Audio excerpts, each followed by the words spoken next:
وَلَقَدْ صَرَّفْنَا فِي هَذَا الْقُرْآنِ لِلنَّاسِ مِنْ كُلِّ مَثَلٍ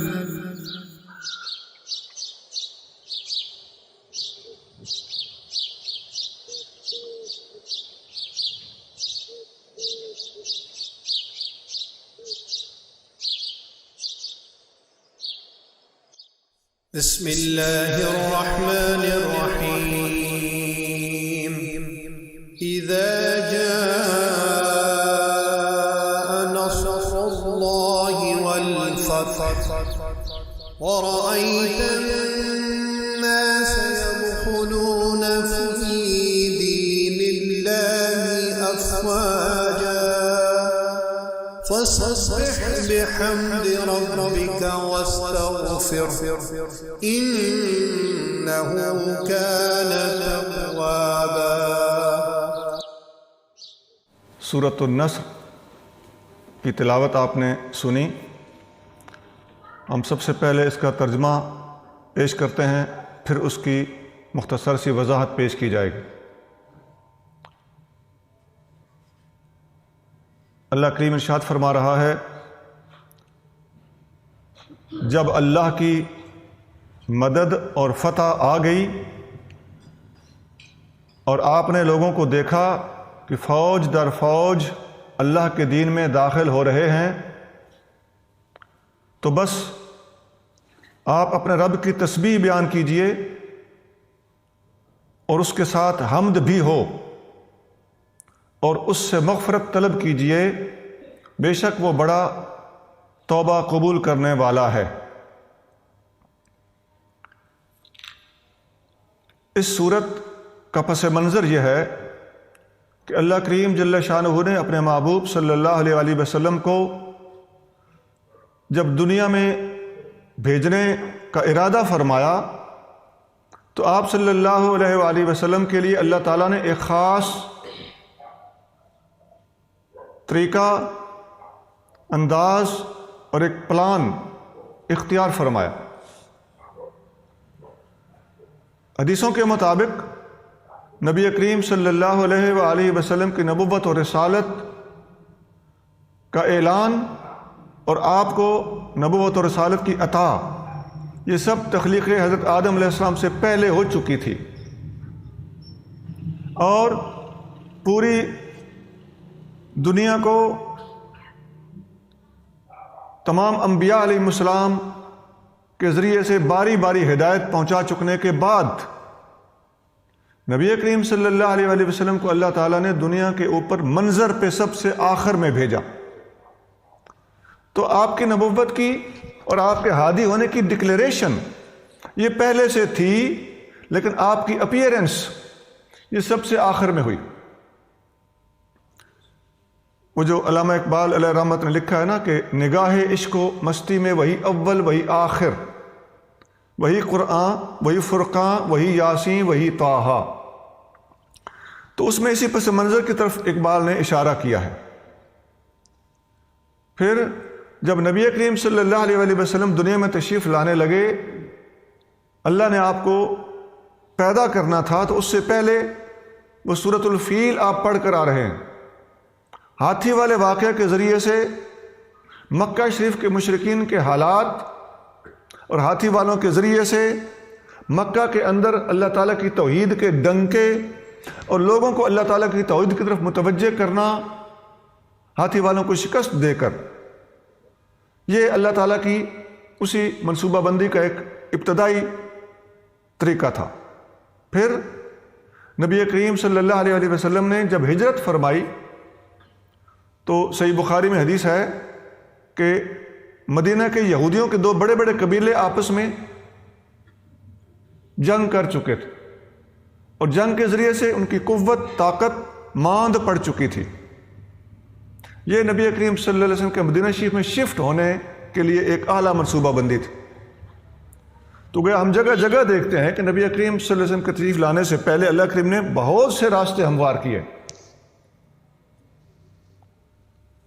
نبی کریم صلی اللہ علیہ وسلم کا مکہ منورہ میں پیدا ہونا اور مکہ منورہ کے شہر کا انتخاب اور عرب کے ایریا کا انتخاب، یہ بھی اللہ تعالیٰ کی بڑی اہم منصوبہ بندی ہے۔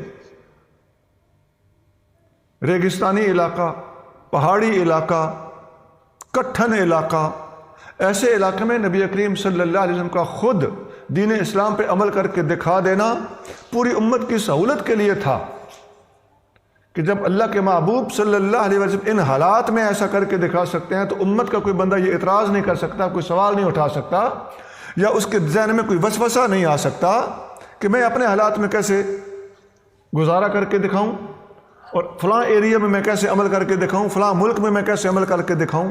مشکل ترین حالات، اور بالخصوص دنیا کا مرکزی ایریا جو براعظم یورپ، ایشیا، افریقہ، ان کی سرحد پر واقع ہے، اور اس سے جتنا امریکہ دور ہے تقریباً اتنا ہی دور اس سے جاپان اور آسٹریلیا وغیرہ ہیں، تو تقریباً دنیا کا سینٹر بنتا ہے جس جگہ کو اللہ تعالیٰ نے اپنے محبوب کے لیے منتخب فرمایا۔ یہ ساری پلاننگ میں آپ کو بتا رہا ہوں۔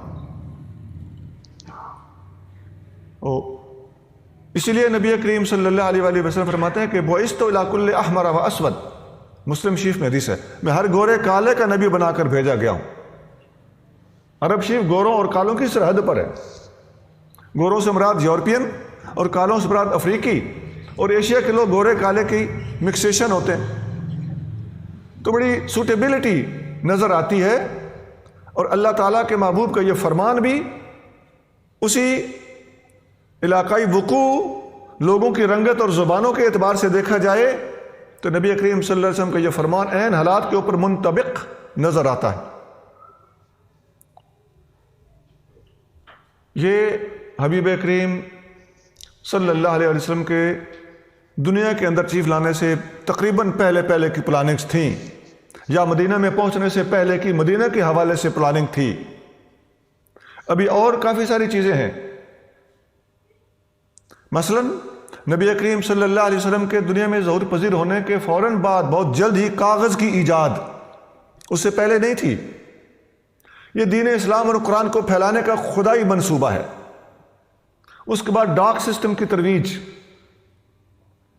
اس کے بعد آہستہ آہستہ جو ہمارے ذرائع ہیں، مواصلاتی ذرائع، اطلاعاتی ذرائع، اور اس دور میں میڈیا وغیرہ، ابھی نبی کریم صلی اللہ علیہ وسلم کو دنیا سے گئے ہوئے زیادہ عرصہ نہیں ہوا۔ باقی انبیاء کے ریفرنس سے آپ دیکھیں تو ان کو 5-5, 10-10, 7-7 ہزار سال اندازاً بہت عرصے گزر چکے ہیں۔ یہ ساری چیزیں ہمارے نبی کریم صلی اللہ علیہ وسلم کے ساتھ ریلیٹ کرتی ہیں۔ تو یہ اسلام کی بیک پہ اللہ تعالیٰ کی بہت بڑی سپورٹ ہے جو ہمیں نظر آ رہی ہے۔ پھر یہ مددوں اور امدادوں کا سلسلہ آگے چلتا رہا، بڑھتا رہا۔ اللہ تعالیٰ جل شانہ نے نبی کریم صلی اللہ علیہ وآلہ وسلم کی ہجرت کے موقع پر ابوبکر صدیق رضی اللہ تعالیٰ عنہ کو جو منتخب فرمایا، اللہ کریم فرماتا ہے الا تنصروہ، اے لوگو، اے دنیا والو، اگر تم سارے میرے نبی کی مدد نہ بھی کرو گے، یہ لفظ مدد کی طرف آپ کو متوجہ کرا رہا ہوں۔ سورۃ النصر، نصر کا معنی بھی مدد ہوتا ہے، تو یہی لفظ اس آیت میں استعمال ہوا، الا تنصروہ، اگر میرے نبی کی تم نصر، مدد نہیں کرو گے، فقد نصرہ اللہ، تو اللہ اس کی مدد کر چکا ہے۔ کیسے؟ اذ اخرجہ الذین کفروا، جب میرے نبی نے کافروں کے حالات، ان کے رویے کے پیش نظر مدینہ سے ہجرت کی، ثانی اثنین، وہ دو میں سے دوسرا تھا، اذ یقول لصاحبہ لا تحزن، جب وہ اپنے یار سے کہہ رہا تھا کہ ڈر نہیں، ان اللہ معنا، اللہ ہمارے ساتھ ہے، اللہ کی مدد ساتھ مراد ہے۔ تو اس صورتحال کو اللہ تعالیٰ فرما رہا ہے کہ اللہ اپنے نبی کی مدد ابوبکر صدیق کے ذریعے سے کر چکا ہے۔ تو یہ مددوں کے حوالے سے میں بہت ساری باتیں اور پوری ہسٹری آپ کو سنا رہا ہوں۔ جب ہجرت کے بعد جنگ بدر ہوئی تو وہاں بھی یہی نصر اور مدد کا لفظ استعمال کیا ہے۔ اللہ کریم فرماتا ہے وَلَقَدْ نَصَرَكُمُ اللَّهُ بِبَدْرٍ وَأَنْتُمْ أَذِلَّةٌ، بے شک اللہ نے بدر میں تمہاری نصر کی تھی، مدد کی تھی، جبکہ تم لوگ تعداد میں تھوڑے تھے اور تمہارے حالات ویسے نہیں تھے کہ آپ جنگ کر سکتے، لیکن اللہ نے تمہاری مدد کی تھی۔ یہاں بھی وہی نصر کا لفظ ہے۔ تو ہجرت میں صدیق اکبر ساتھ ہے، اور مجموعی طور پر بھی صدیق اکبر کی طرف سے نبی کریم صلی اللہ علیہ وسلم کی بہت بڑی خدمت، اور اللہ نے ان کو اپنے نصر کے طور پر صدیق اکبر کو منتخب فرمایا تھا۔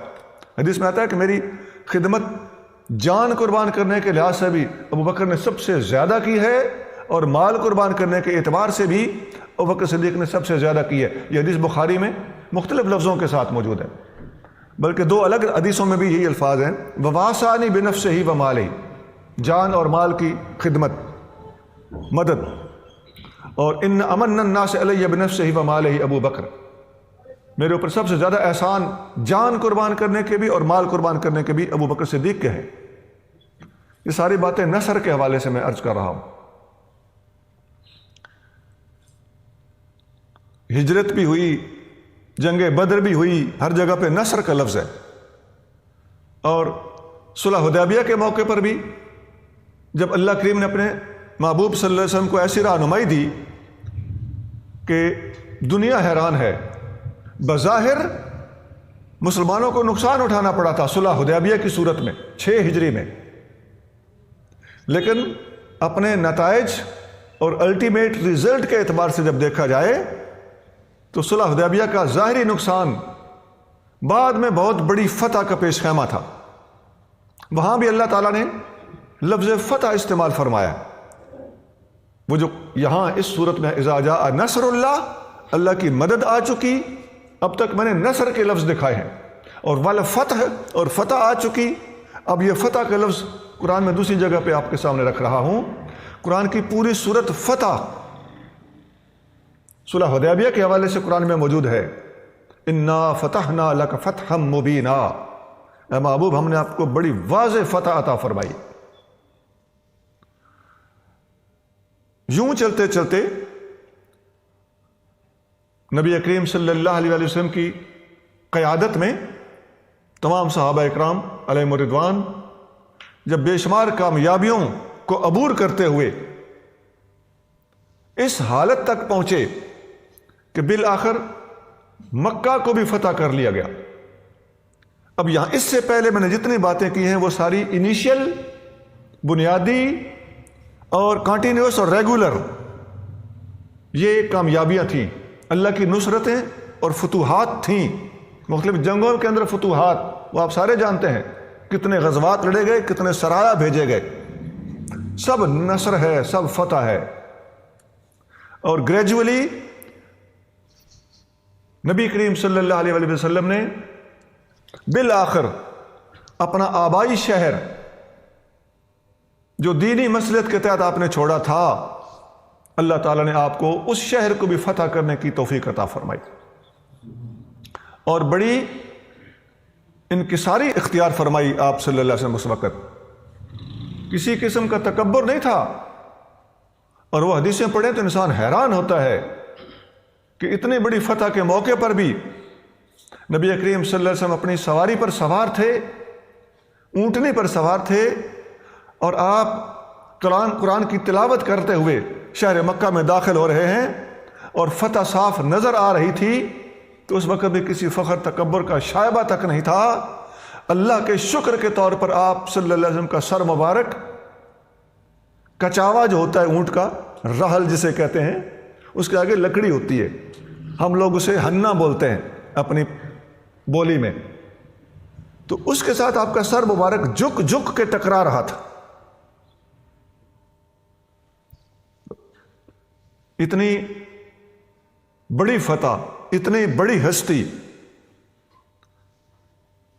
آقا کریم صلی اللہ علیہ وسلم کی نبوت کی صداقتوں کے بڑے بڑے ثبوتوں میں سے ایک ثبوت یہ بھی ہے کہ اگر آپ چاہتے تو لوگوں سے اپنے لیے سجدہ کروا سکتے تھے، لیکن حبیب کریم صلی اللہ علیہ وسلم ہمیشہ بندگی کو اختیار کیا ہے، عاجزی کو اختیار کیا ہے، اللہ کے بندوں کو اپنی عبادت پر لگانے کی بجائے اللہ کی عبادت پہ لگایا ہے۔ یہ ہمارے نبی کریم صلی اللہ علیہ وسلم کی کامیابی اور آقا کریم صلی اللہ علیہ وسلم کی صداقت کے منہ بولتے ثبوت ہیں۔ لوگوں نے یہاں تک کہا تھا کہ ہمیں اجازت دیجیے، ہم آپ کو سجدہ کرنا چاہتے ہیں آپ کے معجزات دیکھ کر، میریکلز دیکھ کر، لیکن آپ نے فرمایا نہیں، سجدہ صرف اللہ کے لیے۔ آپ کریم صلی اللہ علیہ وسلم نے مکہ فتح کر لیا تو یہ بھی فتح تھی، اور یہ تمام فتوحات سے جداگانہ فتح تھی۔ پھر آپ صلی اللہ علیہ وسلم نے جب مکہ فتح کر لیا تو بہت بڑی ہولڈ مل گئی، اسلامی حکومت حرمین شریفین کے اندر قائم کر دی گئی، نظام انصاف اور عدالت قائم ہو چکا، اور مدینہ منورہ پہلے ہی ایک مکمل سٹیٹ کی حیثیت سے ابھر چکا تھا، اور اب تو مکہ شریف بھی شامل ہو چکا تھا، اسلامی سلطنت کا دائرہ بہت وسیع ہو چکا تھا۔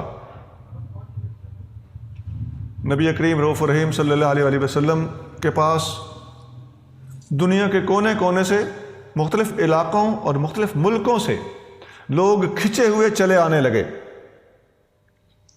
9 ہجری کا سال ایک جدا نام رکھتا ہے، سیرت کی کتابوں میں 9 ہجری کے سال کو ایک اسپیشل نام دے دیا گیا ہے، اسے کہا جاتا ہے عام الوفود، وفدوں کا سال۔ دنیا سے وفد آپ کے پاس 1-2 بندے نہیں، ڈھیروں کی تعداد میں بہت سے لوگ چل چل کر آپ کریم صلی اللہ علیہ وسلم کی بارگاہ میں اسلام قبول کرنے کے لیے حاضر ہونا شروع ہو گئے، اسی لیے اس کو عام الوفود کا نام دیا گیا ہے، اور قرآن اسی کو یدخلون فی دین اللہ افواجا کے لفظ سے تعبیر کرتا ہے کہ دین اسلام میں لوگ فوج در فوج داخل ہونا شروع ہو گئے۔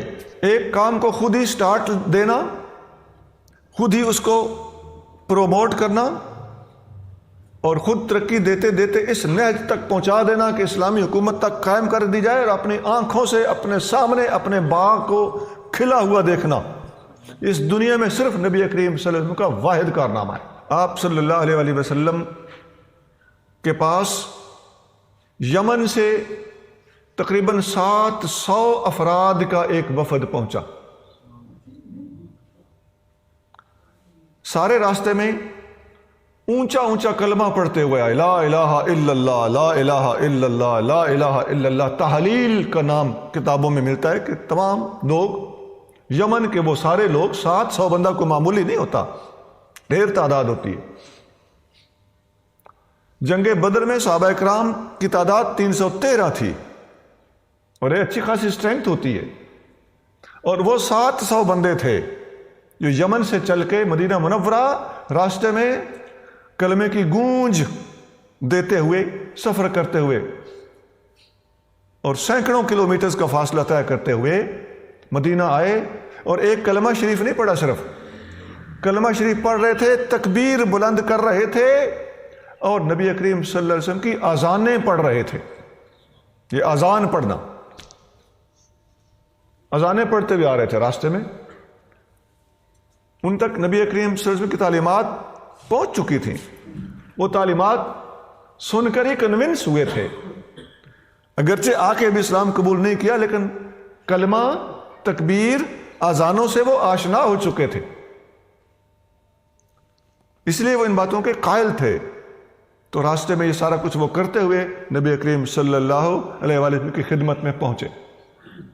اس سے ہمیں یہ بھی سبق ملتا ہے کہ ہم اپنی محفلوں میں اونچا اونچا لا الہ الا اللہ بلند کیا کریں، اللہ اکبر بلند کیا کریں، اور کبھی کسی محفل میں اللہ اس کے رسول کا نام بلند کرنے کی غرض سے اعلان توحید کے طور پر، اور نبی کریم صلی اللہ علیہ وسلم کی رسالت کے اعلان کے طور پر، یا آپ صلی اللہ علیہ وسلم کی نعت کے طور پر، کیوں نہ ہم اذانیں بھی پڑھا کریں۔ ایک اہم توجہ، قابل توجہ بات ہے کہ اگر ہم اس کو بھی چیز کو اختیار کریں اور یہ طریقہ کار ہم اڈاپٹ کریں، یہ بہت زیادہ اپریشیبل ہوگا۔ ہم یقین سے یہ کہہ سکتے ہیں کہ اللہ اس کے رسول کو پسند آئے گا۔ اذان سے شیطان بھاگتا ہے، وبائیں دور ہوتی ہیں۔ تو اذان اسلام کے اندر ایک بہت بڑی چیز کا نام ہے۔ اس وقت دنیا کے کسی کونے میں بھی آپ دیکھ لیں، 24 گھنٹے کا کوئی ایسا منٹ اور کوئی ایسا سیکنڈ خالی نہیں ہے جس کے دوران دنیا کے کسی نہ کسی کونے میں اذان نہ ہو رہی ہو۔ آپ ادھر جاپان سے شروع کریں، صبح کی اذان لے لیں، 1 منٹ کے بعد اس سے اگلی مسجد میں جیسے جیسے سورج مشرق سے مغرب کی طرف ٹریول کر رہا ہے، اذان کا وقت بھی آگے شفٹ ہو رہا ہے. ایک صبح کی اذان ہی دنیا کے کسی نہ کسی کونے میں ہر وقت ہو رہی ہے، اور جبکہ اذانیں تو دن میں 5 ہوتی ہیں. تو دنیا میں ہر وقت اشہد ان محمد الرسول اللہ کی صدائیں بلند ہو رہی ہیں. یہ ورفعنا لک ذکرک کا ایک عام پہلو ہے. پھر یہ جب نوبت آئی نبی کریم صلی اللہ علیہ وسلم کے دین کو اللہ تعالیٰ نے اس قدر ترقی عطا فرمائی، تو یہ آخری موقع تھا. اس موقع پر اس موقع پر یہ سورۃ النصر نازل ہوئی تھی. باقی سارا اس کا پس منظر تھا جو میں نے آپ کے سامنے ڈیٹیل کے ساتھ رکھا ہے. اب جب یہ سورت نازل ہوئی تو اس ضمن میں ایک بات میں تھوڑی سی وضاحت کے ساتھ، زیادہ وضاحت کے ساتھ رکھ دینا مناسب سمجھ رہا ہوں. حدیث میں آتا ہے، حضرت عبداللہ بن عباس رضی اللہ تعالیٰ عنہ ارشاد فرماتے ہیں، ان النبی صلی اللہ علیہ وسلم خرج فی رمضان من المدینۃ ومعہ 10,000. نبی کریم صلی اللہ علیہ وسلم رمضان کے مہینے میں مکہ کی طرف نکلے جب فتح مکہ ہوئی تھی، تو آپ کے ساتھ 10,000 آدمی آپ کے ساتھ تھے. یہ بہت بڑی تعداد تھی اس زمانے کے اعتبار سے. بذالک الراس سے 7 سنین، یہ 8 ہجری کی بات. بنصف اس کا سینٹر تھا تقریباً من مقدمہ ہی المدینہ تھا، نبی کریم صلی اللہ علیہ وسلم کے ہجرت کرنے کے بعد. یہ جو فتح مکہ کے موقع پر 10,000 آدمیوں کا حضور کے ساتھ ہونا ہے، اس کو میں نے اسپیشلی اس لیے ریپیٹ کیا ہے کہ بائبل میں نبی کریم صلی اللہ علیہ وسلم کے بارے میں جہاں پیشین گوئیاں موجود ہیں، وہاں یہ الفاظ ہیں کہ خداوند سینا میں آیا. یہ اللہ کے نبیوں کا کہیں اپنا دینی کام کرنا، کسی شہر میں جانا، کسی جگہ عبادت کرنا، یہ بائبل کی اپنی ٹرمینالوجی ہے. یہ نبیوں کے ان افعال کو اللہ کے فعل کہہ دیتی ہے. اس سے بائبل پڑھنے والوں کو اچھی خاصی غلط فہمی ہوئی ہے، وہ اس بات کو سمجھ نہیں سکے. خداوند سینا میں آیا، سینا سے مراد طور سینا ہے. یہ حضرت موسیٰ علیہ السلام کے نبی بن کے آنے کی بات ہو رہی ہے. آگے بائبل کے ٹرانسلیٹرز کا یہ کمال ہے کہ اس خداوند کہہ دیا، یا ان کی اپنی ٹرمینالوجی ہے. اور آگے فرمایا، اور سعیر میں ظاہر ہوا. سعیر SAEER، ہم سین عین یہ رے لکھتے ہیں. یہ کوہ سعیر مراد ہے، حضرت عیسیٰ علیہ السلام کی چلگاہ مراد ہے. اور فاران میں جلوہ گر ہوا. فاران کیا ہے؟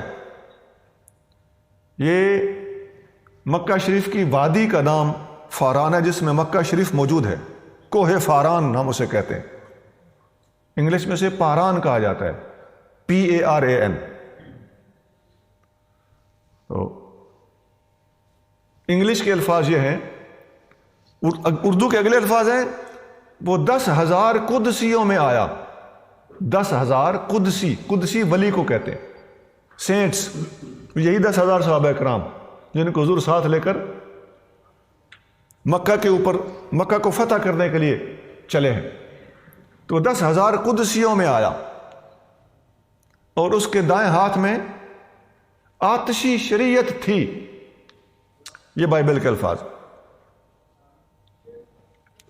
God came from Sinai,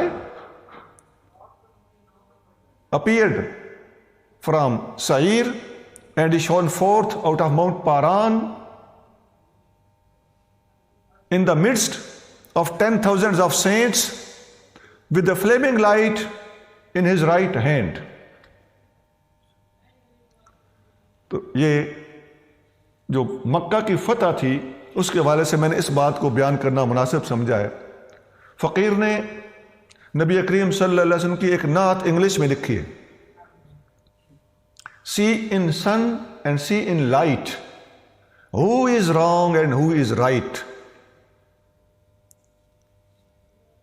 he is never son of Allah, even then you see his height, always Allah helps Muhammad, fight with him if you can fight۔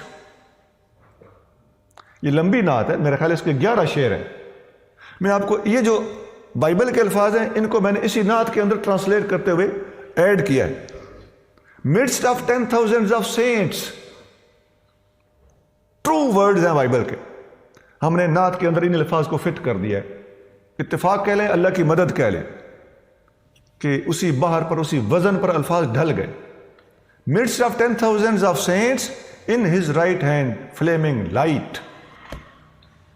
لمبی نعت ہے، میں آخری شعر سنا دیتا ہوں تاکہ تبرک کے طور پر آپ کو بات پیش کی جا سکے۔ only Allah can assess him، only Allah can assess him، O Qasmi you should be quiet۔ اللہ ہی جانے شان نبی کی، بس کر قاسمی چپ کر جا۔ یہ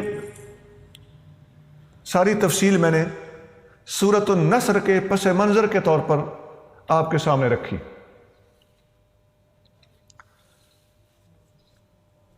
اس صورت میں ایک خاص اشارہ بھی موجود ہے۔ حدیث میں آتا ہے، امام قرطبی نے یہ حدیث نقل کی ہے، اس کی والیوم نمبر 20 ہے اور پیج 212 ہے۔ اکرمہ اور مقاتل بیان کرتے ہیں کہ اراد بالناس اہل الیمن ورأیت الناس یدخلون، یہ جو آیت کے الفاظ ہے کہ آپ نے لوگوں کو دیکھا کہ دین اسلام میں داخل ہونے لگے، تو لوگوں سے یہاں پر پرٹیکولرلی اس موقع پر وہ کون سے لوگ تھے؟ پس منظر تو طویل ہے، لیکن جس موقع پہ نازل ہوئی اس وقت لوگوں سے کیا مراد ہے؟ فرمایا یمن کے وہ لوگ 700 بندے جو اذانیں پڑھتے ہوئے، کلمہ شریف پڑھتے ہوئے، تکبیریں بلند کرتے ہوئے مدینہ شریف آئے تھے، ان لوگوں کی بات ہو رہی ہے۔ وذالک انہ ورد من الجمن 700 انسان مؤمنین طائعین، یہ اس طرح ہوا کہ یمن سے 700 انسان ایمان لاتے ہوئے، اطاعت کا دم بھرتے ہوئے نبی پاک صلی اللہ علیہ وسلم کے پاس حاضر ہوئے تھے۔ بعضهم یؤذنون، ان میں سے کچھ بعض اذانیں پڑھ رہے تھے۔ وبعضهم یقرؤون القرآن، ان میں سے بعض قرآن پڑھ رہے تھے۔ وبعضهم یحللون، ان میں سے بعض لا الہ الا اللہ کا ورد کر رہے تھے۔ فسر النبی صلی اللہ علیہ وآلہ وسلم بذالک، نبی کریم صلی اللہ علیہ وسلم یہ منظر دیکھ کر خوش ہوئے، اللہ کا شکر ادا کیا۔ وبکا عمر وابن عباس، نبی کریم صلی اللہ علیہ وسلم خوش تھے، لیکن اس کے اندر ایک چھپا ہوا میسج تھا جسے سمجھ لینے کی وجہ سے حضرت عمر فاروق اور عبداللہ بن عباس دونوں رونے لگے۔ رونے کی کیا بات تھی؟ میسج کیا تھا؟ وہ میسج یہ تھا کہ اس کی ڈیٹیل خود عبداللہ بن عباس ایک اور حدیث میں ارشاد فرماتے ہیں، مسند احمد حدیث کی بڑی ہماری بیسک کتاب ہے، اس میں حدیث نمبر 1873 ہے، 1873۔ ابن عباس فرماتے ہیں لما نزلت اذا جاء نصر اللہ والفتح، جب یہ سورت اذا جاء نصر اللہ والفتح نازل ہوئی، قال رسول اللہ صلی اللہ علیہ وسلم، تو نبی کریم صلی اللہ علیہ وسلم نے فرمایا نعیت الی نفسی، اس میں میری وفات کا اعلان کیا گیا ہے۔ اب یہ ہڈن راز تھا، کیوں؟ اللہ کے نبی صلی اللہ علیہ وسلم کا مشن پورا ہو چکا، تو نہ اللہ کو اپنے محبوب کو زیادہ دنیا میں رکھنا گوارا تھا، اور نہ ہی نبی کریم صلی اللہ علیہ وسلم کو دنیا میں اس ضرورت کے بعد رہنا گوارا تھا۔ اس لیے اللہ نے اپنے محبوب کو واپس بلا لیا۔ حضور کی وفات کا اشارہ اس حدیث کے اندر خود حضور نے بیان فرمایا ہے کہ اس کے اندر بھی وفات کا اشارہ، بِأَنَّهُ مَقْبُودٌ فِي تِلْكَ السَّنَةِ، یہاں تک اشارہ حضور فرماتے ہیں کہ مجھے اسی سال میری وفات ہونا تھی. یہ اس کے اندر موجود ہے. یہ الفاظ حدیث صحیح ہے. اس حدیث سے صاف پتہ چلتا ہے کہ یہ صورت نازل کس موقع پر ہوئی تھی. کوئی اور آپشن ہی باقی نہیں رہنے دیتی یہ حدیث کہ حضور پر یہ صورت نازل ہوئی تھی اسی سال جس سال آپ صلی اللہ علیہ وسلم کا وصال ہوا. تو اس لیے ایک تحقیقی بات یہ ہے کہ یہ حجۃ الوداع کے بعد، دین اسلام کے مکمل ہو جانے کے بعد، بے شمار لوگوں کے فوج در فوج اسلام میں داخل ہو جانے کے بعد نبی کریم رؤوف الرحیم صلی اللہ علیہ وسلم کو کامیابی کی ایک طرح سے مبارکبادی کہہ لیجئے اس کے طور پر، آپ کی کامیابی کے اعلان کے طور پر، اور آپ صلی اللہ علیہ وسلم کے وصال فرما جانے کے خفیہ اعلان کے طور پر نازل ہوئی. اس طرح ایک حدیث میں آتا ہے، صحیح بخاری میں حدیث ہے، حضرت عمر فاروق رضی اللہ تعالیٰ عنہ کا طریقہ تھا کہ صحابہ کرام کی میٹنگ اہم مشوروں کے لیے کال کرتے تھے. بے شمار صحابہ سے آپ نے مشورے لیے.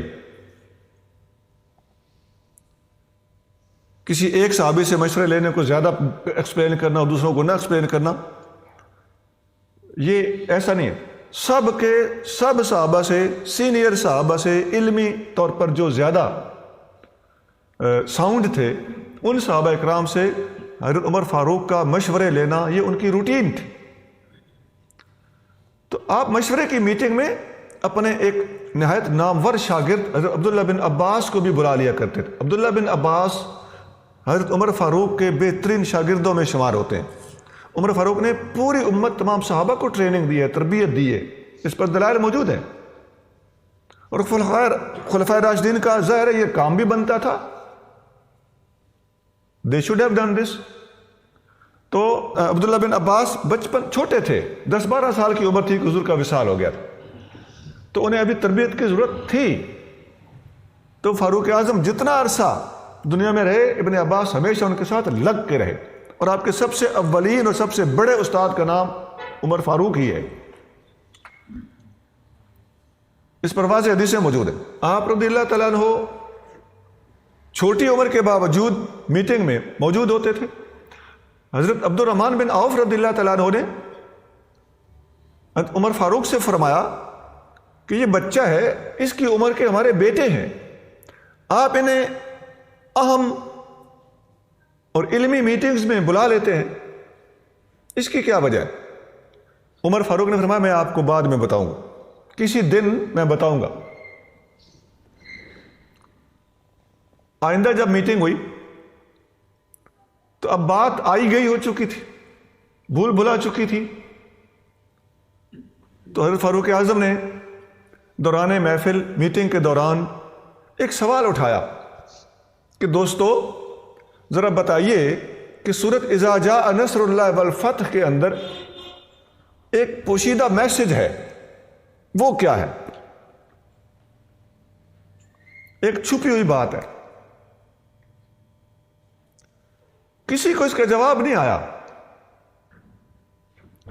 حضرت عمر فاروق رضی اللہ تعالیٰ عنہ نے فرمایا، نوجوان کو فرمایا جن کے بھی داڑھی مبارک بھی شاید نہیں آئی تھی، بالکل ینگ تھے، آپ بتائیے. انہوں نے فرمایا کہ اس میں نبی کریم صلی اللہ علیہ وسلم کی وفات کا میسج موجود ہے. عمر فاروق فرمایا یہ ٹھیک کہتا ہے، یہی میسج موجود ہے. اصل میں خود شاگرد جو تھے ان کے، تو یہ اس صورت کے حوالے سے یہ اہم واقعہ، یہ صحیح بخاری کے اندر یہ سارا واقعہ موجود ہے. بخاری شریف کی حدیث نمبر 4970 ہے، 4970، جس کے اندر یہ فاروق اعظم کی میٹنگ والا یہ واقعہ موجود ہے. جب یہ صورت نازل ہوئی تو نبی کریم صلی اللہ علیہ وسلم نے اس میں جو اللہ کی طرف سے حکم آیا تھا اس پر عمل شروع کر دیا. یہ نبی کریم صلی اللہ علیہ وسلم کے حوالے سے ایک اہم بات ہے کہ جب بھی آپ کریم صلی اللہ علیہ وسلم کو اللہ تعالیٰ کی طرف سے کوئی حکم ملتا تھا آپ فوراً اس کی تعمیل کرتے تھے. تعمیل میں ایک سیکنڈ کی تاخیر نہیں ہوتی تھی. جیسے ہی اللہ کا آپ کو حکم ملا تھا فصدع بما تؤمر، جو حکم ملا ہے کھڑاک کے ساتھ بیان کرے. تو حدیثوں میں آتا ہے قم فانذر کا جب حکم ملا اللہ تعالیٰ سے بندوں کو ڈرائیے، اللہ کا پیغام سنائیے، تو اسی وقت آپ نے فرمایا یا ایھا الناس قولوا لا الہ الا اللہ تفلحوا، اے لوگوں کہو لا الہ الا اللہ، تمہیں فلاح مل جائے گی، کامیابی میں. فلاح کا مطلب ہے دنیا آخرت کی کامیابی، وہ مل جائے گی. تو جب یہ آیت نازل ہوئی تو میں پچھلی روٹین بتا رہا ہوں کہ حضور کو جو حکم ملتا تھا آپ بلا تاخیر اس پر عمل کرتے تھے، حکم کی تعمیل فرماتے تھے. یہاں بھی آپ نے تعمیل فرمائی. اب جب مدد آ گئی، فتح اور نصرت آ گئی، تو یہ تو انفارمیشن ہے، اس میں کوئی آرڈر تو نہیں ہے. آگے آپ نے دیکھا کہ لوگ جوق در جوق، فوج در فوج اسلام میں داخل ہو رہے ہیں، اس میں بھی کوئی آرڈر نہیں ہے حضور کو. فسبح بحمد ربک، اپنے رب کی تسبیح اور حمد بولیں، یہاں آرڈر ہے، یہ حکم ہے. واستغفرہ، اور استغفار فرمائیں. اس آیت کے پیش نظر نبی کریم رؤوف رحیم صلی اللہ علیہ وسلم نے اس پر عمل بھی فرمایا، فوراً تسبیح و تحمید و استغفار شروع کیا. حتیٰ کہ حدیث میں آتا ہے ان عائشہ رضی اللہ عنہا، ام المومنین عائشہ صدیقہ رضی اللہ تعالیٰ عنہا ارشاد فرماتی ہیں کان رسول اللہ صلی اللہ علیہ وسلم یکثر ان یقول فی رکوعہ و سجودہ، نبی کریم صلی اللہ علیہ وسلم کثرت سے اپنے رکوع اور سجدوں میں یہ الفاظ پڑھتے تھے اس آیت کے نازل ہونے کے بعد. یعنی اوبے کرنے کا بھی آپ کا جداگانہ طریقہ تھا. آپ نے جس چیز کو زیادہ امپورٹنٹ سمجھا ہے اسے نمازوں میں شامل کیا ہے. حدیثوں میں آتا ہے کہ قرآن کی جب سورت نازل ہوتی سبح اسم ربک الاعلی، تو اس وقت سبحان ربی الاعلی ان لفظوں کو آپ نے سجدے میں شامل کیا تھا. تو یہاں بھی حدیث میں آتا ہے کہ آپ نے یہ الفاظ بھی رکوع اور سجود میں پڑھے ہیں. وہ کیا ہے؟ سبحانک اللہم ربنا وبحمدک اللہم اغفر لی. یتأول القرآن، اماں پاک فرما رہی ہیں کہ نبی پاک فرماتے تھے سبحانک اللہم، وہ سبح بحمد ربک، ربنا وبحمدک، یہ سبح بحمد ربک، تسبیح اور حمد دونوں کے لفظ ان جملوں میں موجود ہیں. اللہ مغفر لی، یہ الفاظ بھی مغفرت طلب کرنا، یہ الفاظ بھی حدیث کے اندر موجود ہیں. یہ کیا؟ واستغفر ہو کی اوبیڈینس ہے. تو یتأول القرآن، اما پاک فرماتی ہے قرآن کی آیت کی تعویل کرتے ہوئے، اس کو اوبے کرتے ہوئے، جو الفاظ قرآن میں تھے ان کو آپ نے اپنے تسبیح کے اندر ڈھالا ہے، اور یہ اس طریقے سے آپ نے ان کو ادا کیا ہے. یہ حدیث بخاری شریف میں ہے 4968 حدیث نمبر ہے 4968، اور مسلم شریف میں 484 حدیث نمبر ہے. تو اس طرح کی اور کافی ساری حدیثیں ہیں. یہ حدیث مستدرک حاکم میں بھی ہے، مسند احمد میں بھی ہے، ان کے نمبریں بھی میں نے نوٹ کیے ہوئے. ایک اس سورت کی شان کے حوالے سے ایک اور بات بھی بڑی خاص ہے. صحیح مسلم میں حدیث نمبر 7546 ہے، 7546. حضرت عبید بن ابن عبداللہ بن عتبہ وہ فرماتے ہیں کہ میں نے عبداللہ بن عباس سے سنا کہ اتدری آخر سورت نزلت من القرآن، کیا تم جانتے ہو کہ قرآن کی سب سے آخر میں نازل ہونے والی سورت کون سی ہے؟ پوری سورت، آیت کی بات نہیں ہو رہی، فردن فردن انڈیویجولی آیتوں کا نزول، آیت کے اعتبار سے یا احکام کی آیت کے اعتبار سے یہ ساری ڈیٹیلز موجود ہیں. لیکن پوری کی پوری کمپلیٹ سورت جو اینڈ پہ نازل ہوئی ہے، جس کے بعد کوئی کمپلیٹ سورت نازل نہیں ہوئی، ورسز آیتیں نازل ہو سکتی ہیں، وہ ہوئی ہیں، کوئی مکمل سورت اس کے بعد کوئی نازل نہیں ہوئی. وہ سورت کون سی ہے؟ میں نے وہ جواب دیتے ہیں، میں نے ان سے کہا ہاں میں جانتا ہوں. وہ کون سی تھی؟ وہ ہے اذا جاء نصر اللہ والفتح. یہی وہ سورت ہے جو سب سے اینڈ پہ نازل ہوئی ہے. ابن عباس جو ان کے استاد تھے انہوں نے پوچھا، انہوں نے فرمایا صدقتا، کہ تم نے سچ کہا ہے، ایسا ہی ہے۔ استاد اپنے شاگرد کا ٹیسٹ لیتے رہتے تھے، ایسا ہوتا ہے، اور بھی اس طرح کی حدیثیں ملتی ہیں۔ ایک تصوف روحانیت کے حوالے سے بھی اہم بات ہے۔ ہمارے مرشدوں نے ایک خاص نقطہ بھی بیان فرمایا، ہمارے مختلف مفسرین نے جن نے اس طرح توجہ دی ہے، انہوں نے اپنی تفسیروں کے اندر بھی یہ نقطہ بیان فرمایا۔ بعض صوفیانہ تفسیریں ہیں، ان کا تو 100% رنگ ہی ایسا ہوتا ہے۔ اس موضوع پر تفسیر تستری صرف ایک جلد میں مختصر سی تفسیر ہے، پڑھنے کے قابل ہے، بڑا رنگ بھرا ہے انہوں نے۔ اور تفسیر ابن عربی شیخ اکبر رحمۃ اللہ کی لکھی 2 ضخیم جلدوں میں تفسیر ہے۔ عرائس البیان، تفسیر قشیری، یہ بہت ساری تفسیریں ہیں، اور مختلف علماء نے اپنی عالمانہ تفسیروں کے اندر بھی بعض اوقات صوفیانہ نقطے بیان فرمائے ہیں۔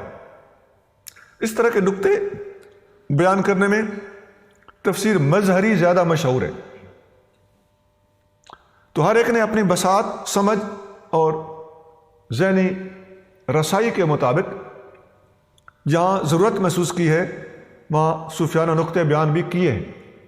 اور واقعی ایسا ہوتا ہے کہ قرآن کے اندر صوفیاء کو صوفیانہ نقطے بیان کرنے میں تکلف سے کام لیے بغیر بھی وہ آیت کثرت سے ایسا ہوتا ہے کہ واقعی وہ تصوف کے ساتھ ہی تعلق رکھتی ہوتی ہے، وہ تصوف کے موضوع پر ہی اور صوفیانہ اور روحانی تعلیم دینے کے لیے ہی نازل کی گئی ہوتی ہے۔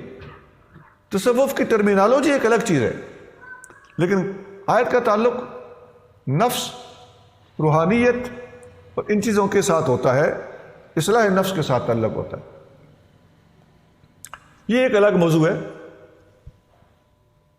کہ تصوف کا معنی کیا ہے، اس کی تعریف کیا ہے، اس کا دائرہ وسعت کہاں تک ہے، یہ اصطلاحاً کیا ہے، اور اس کے اندر جو تعلیمات ہوتی ہیں ان کی ڈیٹیل اور ان کا ثبوت کیا ہے۔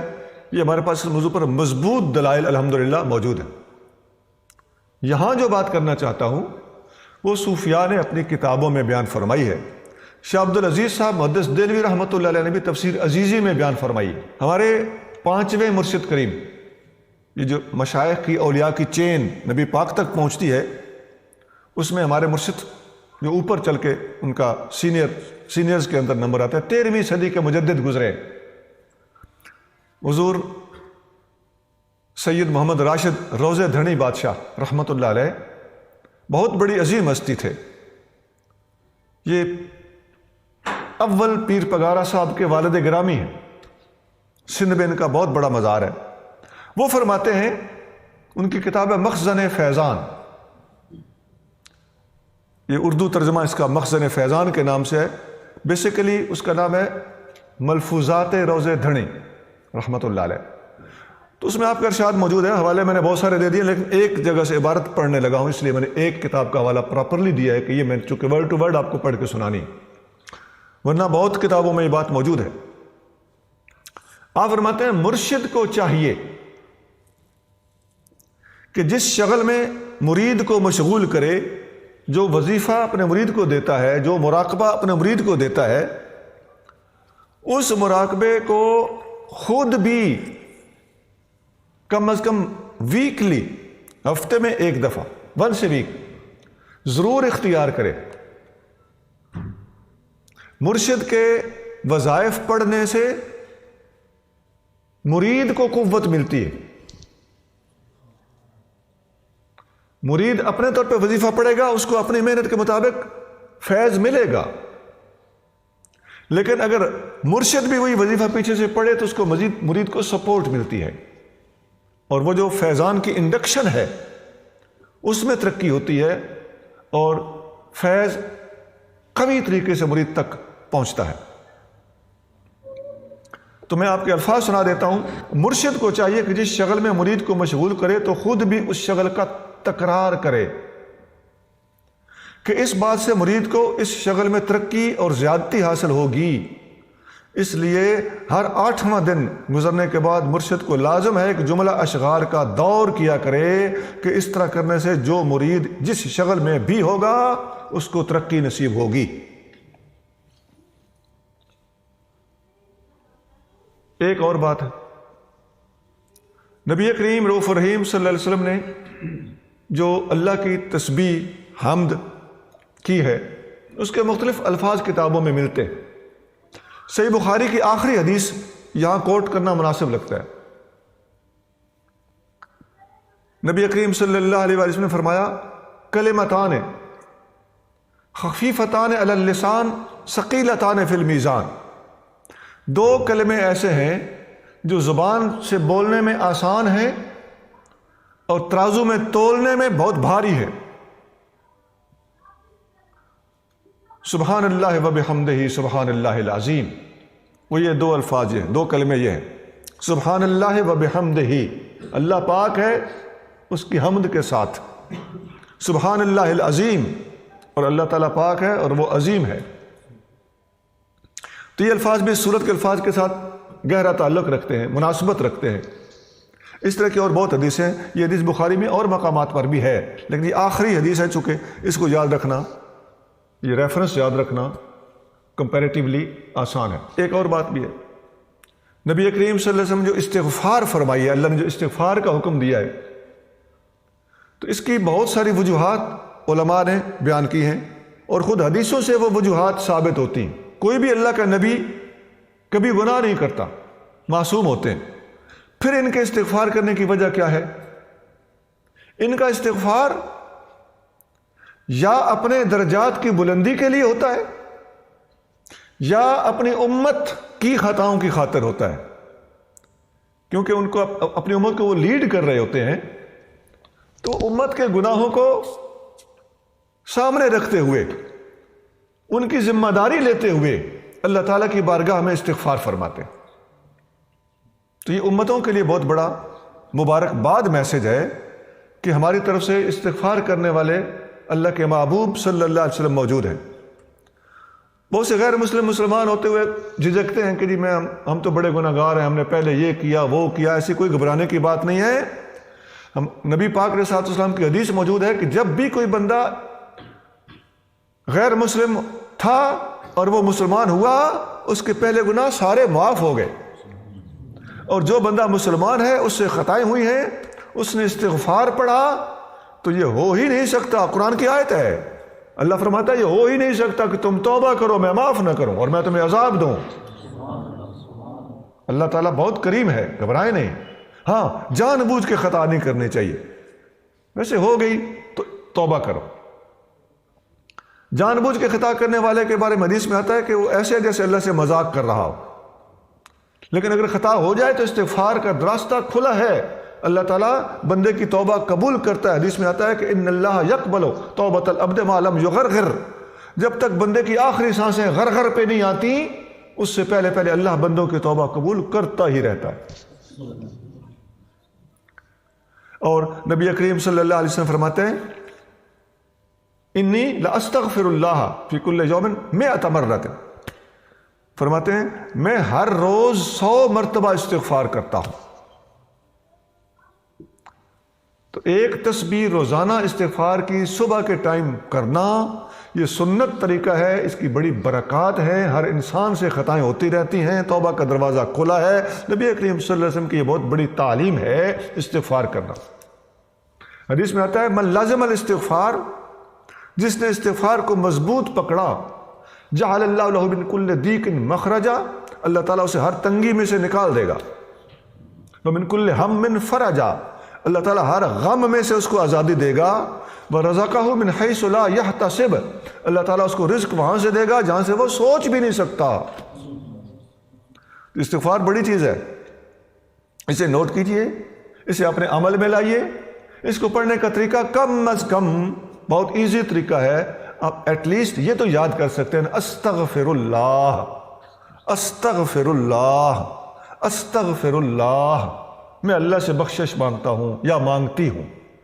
عربی میں مذکر مؤنث کے لیے ایک ہی لفظ ہوتا ہے، سیلف کے لیے جب بولا جاتا ہے متکلم کے طور پر،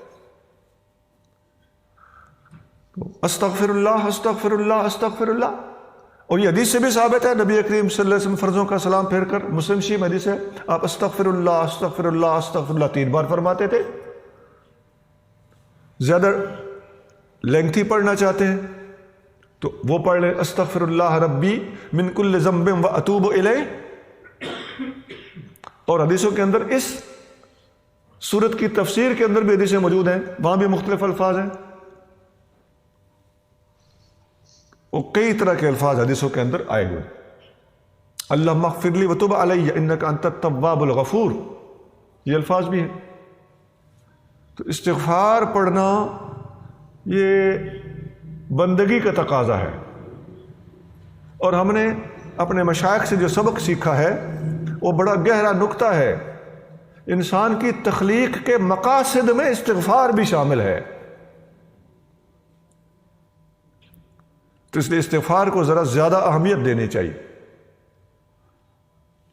صبح کے وقت ایک تسبیح استغفار، اور عصر کے بعد ایک تسبیح درود پاک،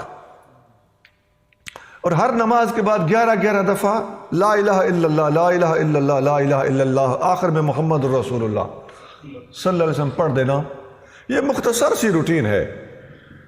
باقی لوگ لاکھ نکالتے ہیں، لاکھوں میں پڑھتے ہیں، ہزاروں میں پڑھتے ہیں، ڈیلی ہزاروں میں پڑھتے ہیں. وہ ان کا اپنا ذوق ہے، اپنا ایک ٹارگٹ ہے، اپنا ظرف اور حوصلہ ہے، وہ ایک الگ چیز ہے. میں عام مسلمان کو ایک درخواست پیش کر رہا ہوں کہ ہر نماز کے بعد 11 دفعہ کلمہ شریف پڑھ لیں، صبح کے وقت ایک تسبیح استغفار پڑھ لیں، عصر کے بعد ایک تسبیح درود شریف پڑھ لیں، 5 وقتی نماز پڑھتے رہیں.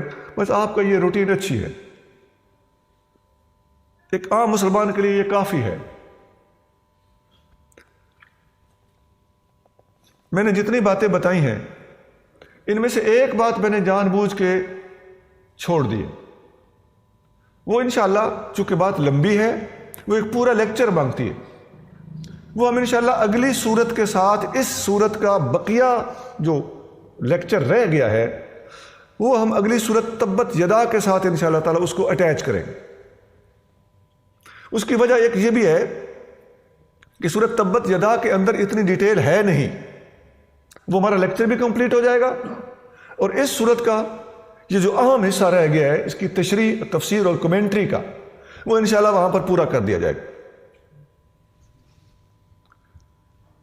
اب اس صورت کا تفسیری خلاصہ اینڈ پہ ملاحظہ کیجیے. اللہ کریم فرماتا ہے اے محبوب، جب اللہ کی طرف سے آپ کی انتہائی مدد کر دی گئی اور جس مقدس آبائی شہر سے آپ نے ہجرت کی تھی وہی شہر تک آپ فتح کر چکے، اور اس کے بعد بہت سی دوسری فتوحات سے آپ کو نواز دیا گیا. آپ نے دیکھا کہ لوگ فوج در فوج اور قبیلوں کے قبیلے اسلام میں داخل ہو رہے ہیں، تو بس اب آپ اپنا مشن مکمل کر چکے، آپ واپس اپنے رب سے ملنے والے ہیں. اب آپ اپنی کامیابیوں پر شکرانے کے طور پر صرف اپنے رب کی تسبیح اور حمد میں مشغول ہو جائیے، اور اسی سے اپنے لیے اور اپنی امت کے لیے استغفار کیجیے. اپنے لیے کیوں؟ درجات کی بلندی کے لیے. اس میں کوئی شک نہیں کہ وہ ہر کسی کی توبہ بہت زیادہ قبول کرنے والا ہے. پھر آپ کی استغفار آپ کی امت کی مغفرت اور آپ کے درجات کی کس قدر بلندی کا سبب بنے گی. سبحان ربک رب العزت عما یصفون وسلام علی المرسلین والحمد للہ رب العالمین.